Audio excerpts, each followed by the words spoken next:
Hello friends, మీకు తెలుసా, మీరు వినే ఉంటారు ఈ మధ్య సోషల్ మీడియాలో వినిపించే మాట, ఈ 5 జనరేషన్ వలనే మనకు వైరస్లు వస్తున్నాయి అని.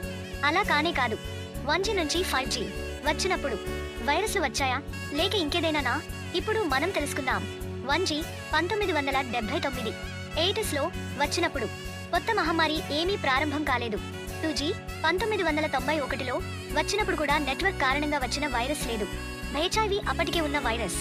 3G 2001లో వచ్చిన టైంలో, SARS 2002లో వచ్చింది, కానీ 3G వల్ల కాదు, జంతువుల నుంచి మనుషులకు వ్యాప్తి. 4G 2010 టైంలో H1N1 MERS కనిపించాయి, ఇవి కూడా నెట్వర్క్తో సంబంధం లేవు. 5G 2019 వచ్చినప్పుడు COVID-19 వచ్చింది. WHO ప్రకారం 5G రేడియో వేవ్స్ వైరస్లను సృష్టించవు లేదా వ్యాప్తి చేయవు.